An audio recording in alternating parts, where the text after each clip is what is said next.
and I got a good one for you today. Let's go! Hey, this Chief Hickson with Chief Says, exclusively for those looking to go to the next level when it comes to overcoming problems, obstacles, and challenges in your life. Here at Chief Says, we provide a positive energy platform for you. At Chief Says, we take you through some powerful tips that have been proven to change people's lives, and it can change yours too if you apply them. This is different from those little 1-minute videos and Instagram and Facebook things that I do, but this is still a positive platform. At Chief Says, we got a portion that's set to the side that we bring in some positive people that are performing at a phenomenal level. Hey guys, and I want to talk to you. At this very moment, we're going through some serious stuff, mentally and physically. It's not just the COVID-19. It's not just cancer. It's depression, anxiety, PTSD, chronic illnesses. People have lost loved ones. People are struggling with their own identity. People have been fired or even been laid off from their job. The list goes on and on and on and on. We bring in some positive people that are living the example of what they preach when it comes to inspiring, motivating, and encouraging people to reach their full potential. Here at Chief Says, I got a segment that I sat to the side that I talk about some positive things. But I always talk about to myself like, who motivates the motivator? And the answer is you. So I want to talk about my most viewed video in the past week. And it's called Red Alert, Red Alert, Red Alert. These people have been actually commenting on this thing and it's been doing very good. So I want you to go back and look at that video, but we're going to do a small deep dive into that particular video of Red Alert, Red Alert. So let's look at it. Hey, this is Chief Hickson. I'm coming to you with a message today to be on alert, be on notice. Red alert, red alert, red alert. People are on 1,000 trying to block your opportunity to advance, trying to block your opportunity for your education, to get a job and all that good stuff like that. So I'm gonna tell you right now, this was my first week of school and it was some crazy stuff going on. People trying to video bomb and get into the teachers' class chat rooms and things like that. Okay, people are on 1,000 trying to stop you from advancing. I couldn't believe it. We're in a pandemic right now and people are on 1,000 trying to stop you. Okay, those scammers are calling people, they taking over people's email account and stuff like that. So I'm telling you, red alert, red alert. Be on notice that other people are out there trying to block your blessings and block your opportunities. Stay encouraged, stay motivated. This Chief Hickson, let's go. Red alert. Wow, that's powerful. And that's what I'm talking about. Red alert, red alert. You have to know people are trying to block your blessings, block your opportunity to grow, block your ability to get a good education. People are video bombing and photo bombing into teachers' chat rooms and stuff like that. I can't believe that this is happening. We're going through a pandemic right now and people are on 1,000 trying to stop you from growing. All right. So you have to understand that you have to be on red alert. You have to be on notice about these people that's trying to block your opportunity to grow. All right. You have people that's actually trying to scam people. You have other personnel that's trying to take over emails and things like that. So you have to know exactly what you're doing and come up with a plan to be able to block all these people that's trying to stop you from growing. So red alert, red alert, red alert. Stay on notice. This Chief Hickson, go back and check out that video. Okay, now I want to talk about just a little bit. We got a fire lineup of motivational, inspirational guests and knowledgeable professionals that's from all walks of the industry. Okay, they will definitely keep your attention. No pun intended. So subscribe, turn on your notification to Chief Says. We'll post every week on Tuesday, so don't miss it. All right. So we got a really, really good guest today for you. All right. So stay motivated and stay encouraged. All right, guys, I'm very excited about bringing in our next guest. He is an author, a motivational speaker. He's a business person. He's a business consultant. He's a family man. And most important, he's a veteran to me, after my own heart. So I would like to bring in this special guest, okay? And I want you guys to give him a warm round of applause, Mr. Luke Wright. How you doing? How you doing? I'm glad you accepted the invitation to the interview. I'm so excited to have you here. So I talked a little bit about you in the intro. So tell us your story. Tell us a little bit about yourself that I didn't talk about in the introduction, Mr. Wright. Originally born and raised in Baltimore, Maryland. I'm a huge Baltimore Ravens fan. Be more careful. Be more careful. Exactly. My parents are from Jamaica, so I'm first generation American. Most of my family are either in Baltimore, Jamaica, or in the UK. Retired Marine Corps veteran, served 22 years in the Marine Corps, enlisted in 1993 out of Baltimore, Maryland at Mondawmin Mall. And due to the grace and blessings of a lot of mentors, I was able to transition from the enlisted side to the officer side in the Marine Corps, enlisted as a private and retired as a major.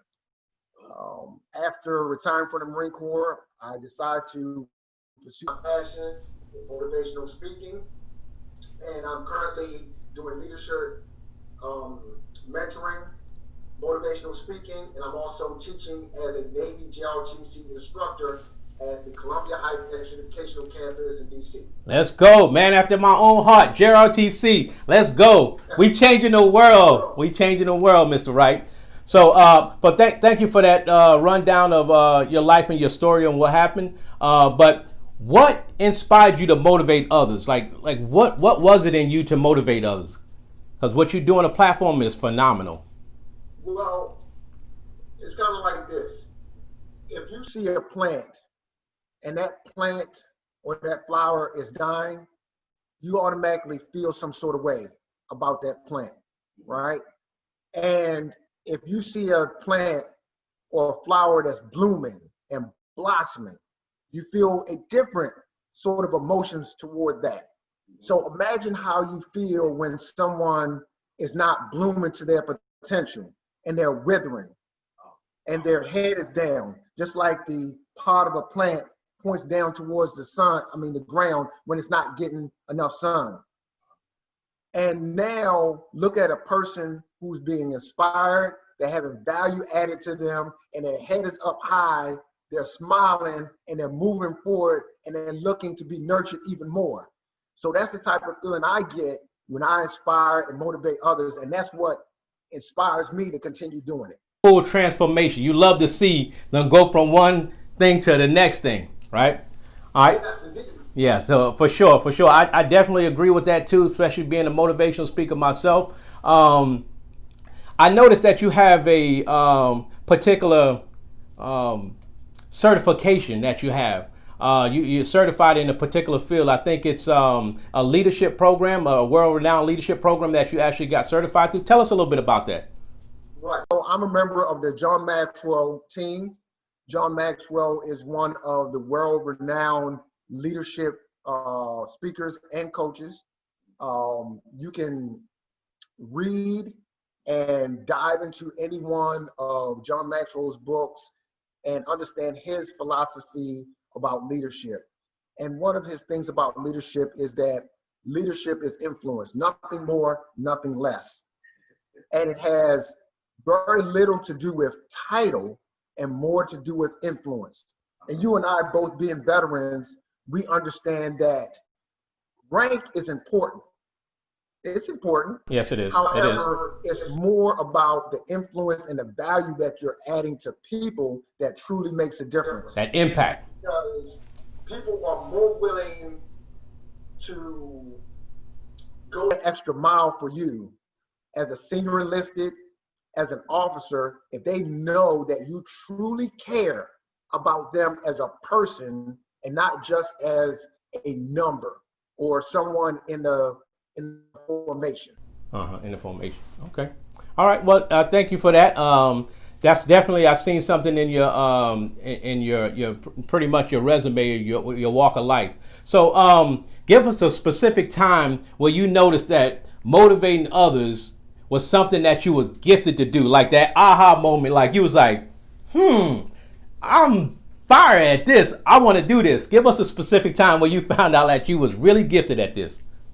Well, I'll tell you, it was definitely not one of the best of times when it happened to me. So this was about 1998, and I'm going through OCS. For those who don't know, that's Officer Candidate School for the Marine Corps. And it was about, I think, 6 or 8 weeks long. And it's the summertime, and I'm on Marine Corps Base Quantico, and it's hot. I'm uncomfortable. Every day is a training day, and the easiest day was always the day before. Mm-hmm. And one of the challenges I was going through was that as far as test taking, I wasn't very good. I was a pretty good leader. I inspired others, but as far as sitting down and taking tests, that was not where I excelled. Uh-huh. And Academics. while going through OCS, I was not doing well when it came to sitting down and taking tests. And so there were times where you had to be evaluated by your test taking, and they brought me in and says, hey, I was a sergeant at the time, and it says, hey, Sergeant Wright, Candidate Wright, we're bringing you in for this board because you are not meeting a standard when it comes to the test that you're required to take throughout this training evolution. And throughout the training, your peers do evaluations on you. Peer evaluations. Yeah, peer evaluations. Peer evaluations. Peer evaluations. Right? Or what they sometimes call them, Chief, or spear evaluations. Hey, get you out of there, right? Get you out of there. Get you out of there. And I remember specifically standing in front of the captain in his office, and he began to read the evaluations from my fellow cadets about me. And keep in mind that my grades on these tests were low 70s, and you needed to be in the 80s realm. And I remember him reading one specific one, and it said, Cadet Wright is the glue that keeps the platoon together. And time after time, when he was reading these evaluations, they were talking about my motivation and inspiration and what I was doing for the fellow cadets. Uh-huh. And I truly believe, based on the value I was adding to the platoon, they made a decision that says, okay, we're going to keep you, but you're going to have to pass the rest of these tests. And I stayed, I passed the test, and I graduated. And it was at that point that I had my aha moment that said, this is what you're good at. Mm-hmm. Because out of all the other things that they could have looked at, whether it was they looked at fitness, that. They looked this at is that. what my peers picked out. Wow. So your gift kept you in the game. Your gift kept you in the game. Wow. Yes, it did. Wow, that's powerful, and that's what I wanted to figure out. Like, what was your aha moment? And you definitely explained that. So we got a pretty much a couple of other questions that we need to ask you is, how do you feel about when people actually want to quit on things? All right, when we want to quit on things, how do you feel about, because we're motivators. I mean, we catch feelings too, but when people actually want to quit, that actually does something to me. How do you feel when other people actually want to quit, okay, and you know they have the potential to go on or the ability to reach their goal? It depends on what they want to quit at. Uh-huh. So you have many people that have worked for years, 5, 10, 15, 20 years, working for a company, and that's not their true passion. Mm-hmm. They get up in the morning and they have to drag themselves to work. God. They have to motivate them. They have to inspire themselves with several cups of coffee before they can get going. They're supposed to get off of work at 16:30 or 4:30, and by 4 o'clock they're already packing up their things. Wow. And they're zooming out. 4:30, you look out the window and all you can see is tail lights. They go. They go. Right? And they know in their heart that they're only there for the paycheck. They're not there for the purpose and their passion. Mm-hmm. So if someone tells me that, hey, I want to quit that lifestyle and pursue my purpose and passion in life, mm-hmm. I'm behind you. You're behind 100%. Yep. 100%. However, if someone wants to quit because they have a vision but they don't want to step out of their comfort zone in order to obtain it, then we need to have an additional talk. Yeah. We need to inject them with 50 cc's of motivation and inspiration in order to get them out of their comfort zone and into their success zone. All right, I got that. That's a good analogy to use, because a lot of people do it. Some people have counterfeit passion. You know what I mean? It's not, they think they really are passionate about something, but it's not true. You know what I mean? So again, some people try to go into the military and serve because they think they're passionate at it, but they come to find out they're just going through it because their grandparents gone through it and their fathers and so on and so on. So that's what I call like a counterfeit passion. Can you think of a person in your family that has influenced you the most, and why? That's going to be a pretty easy question. There's a lot of people that inspire me and continue to inspire me. And even in 2020, I found additional motivation and inspiration. But the one person that consistently stands out, even if you follow me on Facebook, Instagram, Twitter, LinkedIn, is my dad. Dad, you follow? Okay. My dad, I'm taller than my dad. My dad was about 5'8", 5'7". So he was tall, because I'm 5'8". He was tall.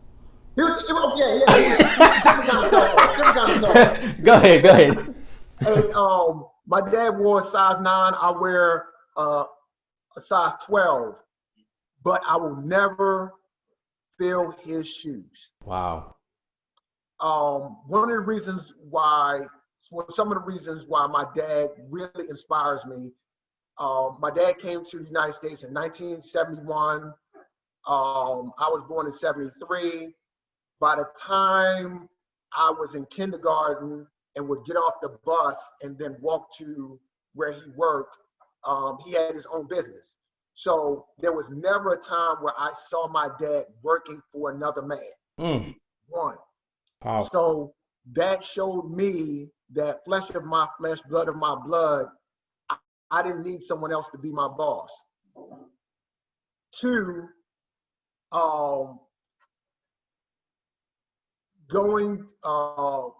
my parents going through the civil rights era, dealing with all of the tensions that were in the United States. Racism and stuff. And have now started to rear their head again in the United States. One of the first persons that I saw working for my doctor, my dad was an optician, so he made glasses. And in his business, which was named All Right Optical. So I'm answering the phone with my last name, right? And one of the first doctors he had working for him was a doctor named Dr. Lazaro. Dr. Lazaro was white. So despite anything I saw on TV, anything I read in the history books, I saw this white man working for my dad. So when I went to school and I saw movies, I saw Sanford and Son, I saw Good Times, or any of those other television shows or anything in school, I never looked at someone that looked different from me and questioned whether they were worth more than me. Because the reflection that I saw at home showed me something different. Showed you something different. Okay. And that's why my dad is one of my greatest inspirations. Wow. So it sounds like you're real passionate about your father. It sounds like you really had he really had an impact on you. So definitely, I'm a guy for sure that understand that being a father is very, very important. I've been with my wife since we was in junior high school, since 9th grade. And I always wanted to make sure that I had an impact in my kid's life. And being a father is very, very important to me. So I love that you had an opportunity. Plus, I'm also a business person too. So be able to create your own destiny, become sort of like recession proof, to be able to figure out that you can too, control your own destiny. So, your father was a trailblazer when it comes to, running his own business and stuff like that. And that you could tell that inspired you. So great synopsis of your family. So what are some steps or tips or recommendations that you would give under this extraordinary circumstances of COVID-19 that people are going through right now? What would you give some advice to the people that's actually dealing with some of this stuff? Wow. I have two things. So I understand that people are dealing with the challenges of quarantine, being stuck in the house. Maybe their paychecks are being affected, their savings is being reduced, they're having to dip Depleted, into yep. their investment plan. Maybe instead of a two-income household, now you're going down to one, or maybe that one person is having multiple jobs in order to make ends meet.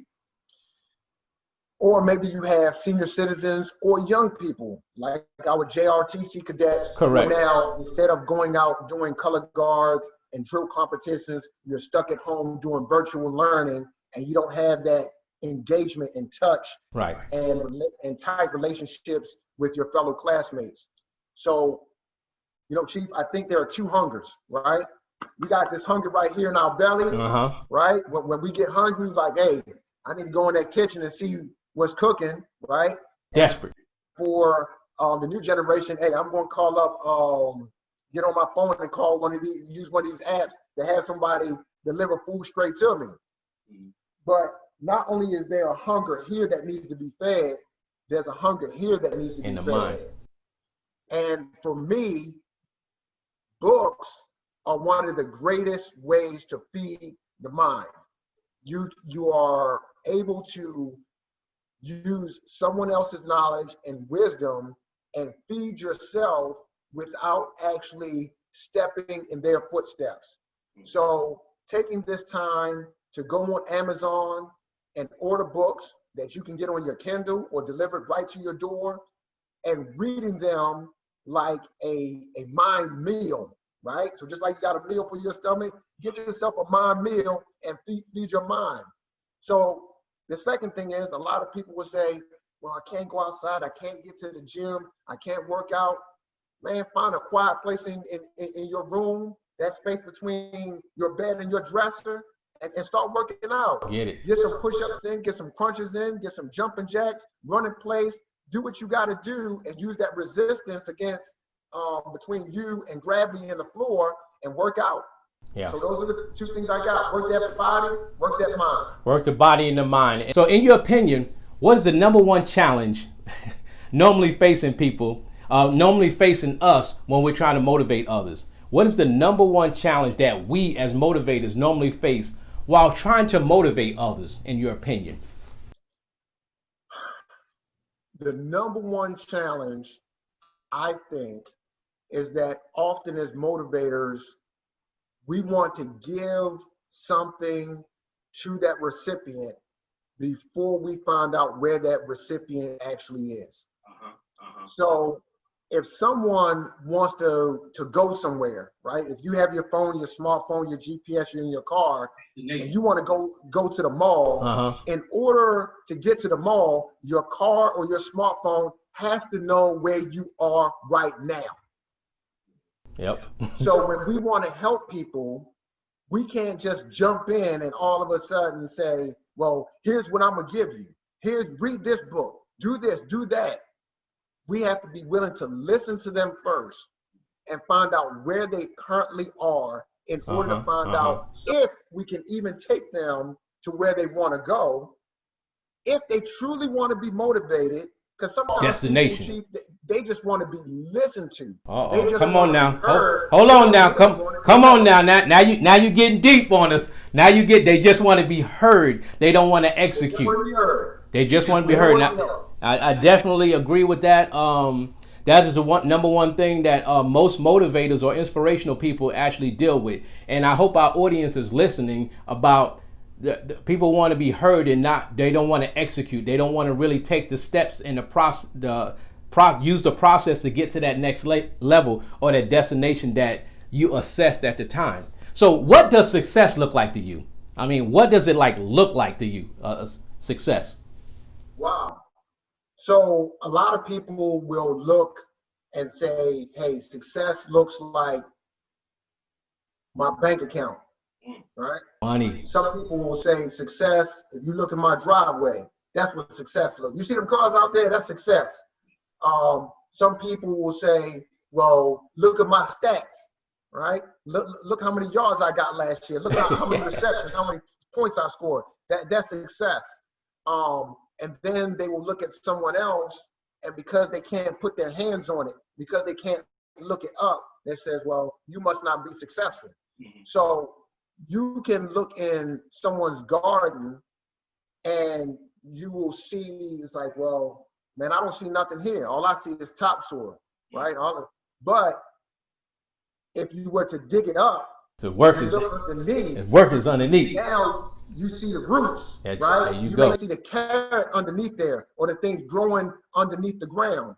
When you go to the North Pole and you go to the ice caps and you see what's on the surface, and you say, okay, this is just ice. But then if you're able to look underneath the surface and you see that large block of ice that goes down for yards and yards and yards, now you realize there's something more than what the eye can see. So success is not always what we can see, what we can hear, and what we can touch. It sometimes has to do with that growth that's going on inside, the habits that we're forming, the mental changes that we're going through, the development, not being the same person at 30 than you were at 20. So success looks different for different people. Ooh, and I like that. You know, sometimes you can't see success. When people grow inside, you can't see it. You know what I mean? Like you said, looking different from when you was 30 than when you are at 40. Again, that's very powerful. That's why I'm bringing the best motivational, inspirational people, professional people of all walks to be able to interview and find out their story, because I want to know exactly what makes them tick. How much hard work goes into what you do as a motivator and inspirational person? I mean, what goes on like behind the scenes that people really don't know? Wow. So just something as simple as a 2-minute post that I may post on Facebook or Instagram, that may be my 10th take on a 2-minute post. Yes, sir. Doing it over and over and over and over again, to the point where I run into people on the street or on the subway or my students, and they have my sayings down pat and they're mimicking me. Getting to the point where you practice your speeches or your stories Crap. to the point where you can't forget them. So there's an unlimited amount of practice, mistakes, and failures that go into producing the success that people see on the other side. Yeah, so I'm glad you explained that to the audience there. They do see the 1-minute videos, the 2-minute videos that we post on Instagram and Facebook and stuff like that. So you said you're on tick number 10. I'm still on 15 so when they see it, it's the one time, but they don't know that you done took 15 takes to be able to get that. What inspired you to write and publish The Right Thought, since you've been an author? Okay, so one of the things that inspired me to write the book is first to document some of my thoughts, right? So I would not lose them and they could be forever stored someplace. But one of the reasons I wrote the book, and it had to do with business. It was definitely a business move, even though I'm adding value to people with the golden nuggets that I put in the book. But so many times you have motivational speakers that go and they speak, but when they leave the stage, they have nothing to give the audience. Tangibles, yeah. So my book is an example of a calling card or a business card when I'm not in the room. When Luke Wright, Luke Motivates is not in front of you, you can always go to Amazon and pull that book down. When Luke Wright, Luke Motivates leaves the stage, and I've just given you a moment to remember, and you have a journal full of golden nuggets, you're saying, Luke, what else do you have to give us? I have the right thought for you. So the right thought is the business card, my calling card when I'm not in the room. It is also a legacy that I can leave my family and my fans that's there when I'm gone. Okay, great. Now, I'm going to talk about this book a little bit. Now, I read it from cover to cover. It was on Amazon, and I got the book. I want to talk about a few things in your book here. All right. So you said in the book, your dreams will remain dreams unless you reinforce your mental focus with physical action. So your dreams will remain dreams unless you reinforce your mental focus with physical action. What were you meaning by that? Everybody has dreams, right? I remember when I was, 11, 12, 13 years old, and like I said, hey, I wanted to be Jerry Rice, right? And I remember watching Jerry Rice on my little black and white TV on my dresser in my room.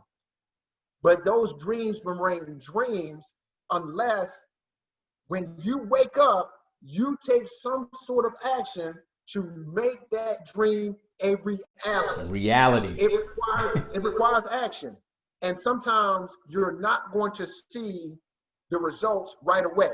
All right. Great analogy. If you could take or extract two pieces of information out of the Right Thought book to give to people, where not only they would not only go attain your book and acquire it, but what two pieces of information that they can use to be able to get to the next level. Okay, so if you had to extract two things to say, give me two things out of there that could take me to the next level, why your book is so powerful. All right, so two things, right? So one would be your circle of influence. Ooh, people right around you. Circle of influence. You've probably heard many times people talk about your net worth is connected to your net worth. So we have friends, right? We have associates. We have people that we can hang out with and watch Netflix with and go to the game with and just shoot, just talking. Yes, talking back and forth. Do whatever. And then you should have some select associates, friends, and business partners who will assist you from leaving your comfort zone into your success zone. It's very important to reevaluate and readjust your circle of influence. The second point is worrying about others, worrying about what others think. And this is specifically on page 38 in my book. Too many times people are worried about what the other person is going to say, going to think of them when they make their decision, right? Mm-hmm.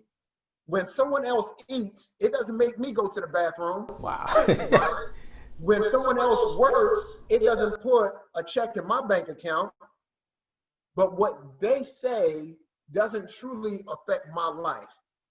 The actions and the thoughts that I have changed my life. And if I'm driving down the road, Chief, the only way I'm going to get to go where I'm going is driving my vehicle, not stopping and getting out of my vehicle to adjust everybody else's vehicle and move them out of the way in order to get where I'm going. Right. You never get there. About what others may say about me before I make a move that will make a change in my life. Great analogy. I appreciate those two things. Definitely go get his book. I got the book. You can download it on Amazon. Real powerful. But before I get off this book, I just like to point out like two things that I actually picked out of this book that I really like. So when you talk about the ship analogy, the vessel analogy, meaning pay attention to your vessel, pay attention, or some other captain to be in charge of it. I like that segment. All right, that one was real good. The second part is the right rules. All right, the best right rules. All right, so you said do not sacrifice your reputation, self or respect or integrity. Once it is tarnished, it is almost impossible to be able to return it back to its original state. I love that. And that's one of your right rules. Moving into the next segment, do you sponsor or support any foundations that you would like to highlight at this time? Oh, definitely. Every and all Junior Reserve ROTC program. ROTC, JROTC, stand up. Let's go. Reserve Officer Training Corps. Those organizations are focused on investing in our youth to become tomorrow's leaders. No matter if they go into a military service or they enter the civilian sector. Instructors are using their knowledge, their wisdom, and experience to add value to these young people, males and females, in order to answer the call of tomorrow, right? Yep. Because Leaders. no matter what, Chief, these young people, they are going to receive the baton of responsibility, whether we prepare them or not. Right. Another organization is the Cyber Bites Foundation, located in Stafford, Virginia, right outside of Marine Corps Base Quantico. For anybody following me, they've probably seen over the last couple of weeks, I've been able to take some of my cadets to the Cyber Bites Foundation. This week, they just finished up a 3D printing camp, okay? Ooh. And this is coming from the mouth of students in the class. They said that they learned more in 1 week at the Cyber Bites Foundation than they learned in 1 year in school. God, to be more careful. That's good. That's value added. That's what I'm talking about. As Chief says, you just got some value added to you, viewers. So make sure you go out and check those things. So we have those links on there. Plus we'll have some of the go visit these things right here. So make sure that actually you go out and tap into that stuff. Where could we find? What is your handle? Is it Luke Motivates or Instagram, or you have any events that you got coming up where our audience can come out and find some information about you? All right. So you can always go to my website, lukemotivates.com. Also, I have a blog, lukemotivates.blogspot.com. You can find me on Instagram, Luke_motivates. I'm also on Facebook, Luke Wright, motivational speaker. Hit me up. I'll respond back. I'm very engaging when it comes to fans and people who are dedicated and not only interested in growing. I'm always down to inspire another person. Outstanding. Well, before we get out of here, I just want to let you know it's an honor to have you here on the Chief Says episode. I'm very, very excited about being able to provide a platform for motivational speakers, inspirational personnel, and professionals across the industry to be able to not only tell a story, but to make sure that the viewers understand what we go through to make sure that we inspire them to reach their full potential. Before I get out of here, I got something for you. It's something. Right, it's something called the Chief Says Speed Word Game. So how this game goes is pretty much I say a word, and whatever comes to your mind, you can say a word or a phrase. All right. You have about 3 seconds to actually say something, else I'm gonna have to give you another word. All right. So again, this is just for fun. This is just for fun. So whatever comes to your mind. All right. Here we go. Pressure.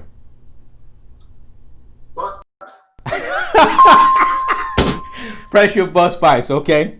I like that one. Excuses. Excuse, find a way. Okay. You got the production team. They counting you down, so don't mess this last one up. Okay. Dreams. You make it.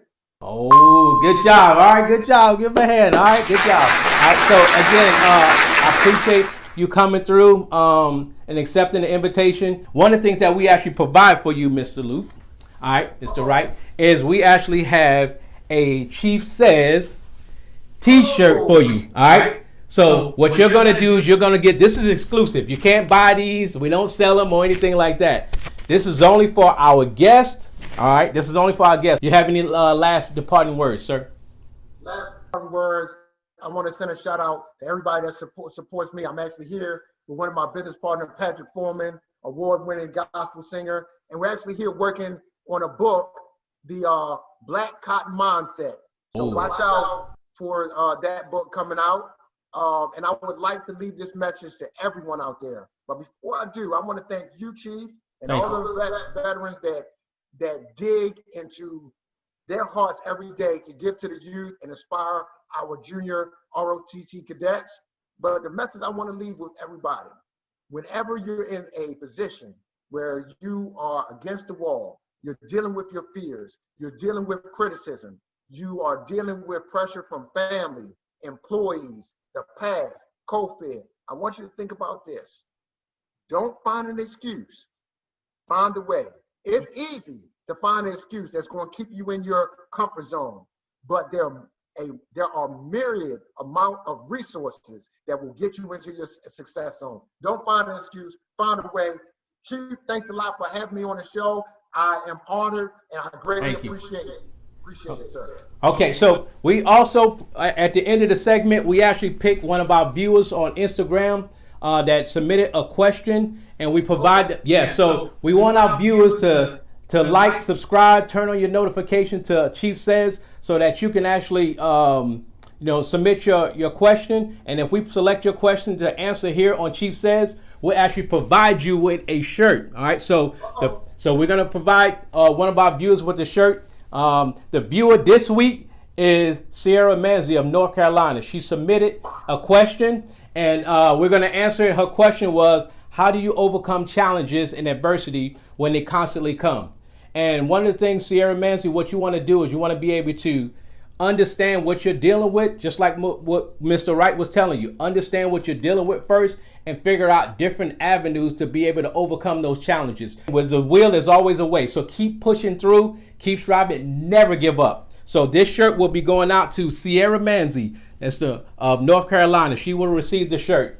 So again, like, subscribe, turn on your notifications. The Chief Says, go out and follow Mr. Wright, at Luke Motivates on his Instagram. I would like to thank my guests. I would like to thank Brandon from Brandon from media and their production team for providing Chief Says with a platform, that comes to reality so that the viewer can benefit from. All right. And one of the things I want to say at the end is what you can help me out with, Mr. Luke Motivates. Every time I say at the end of each segment, I say Chief Says, let's go. Could you help me out with that? All right, let's go. All right, so ladies and gentlemen, that's my time. Chief Says, let's go!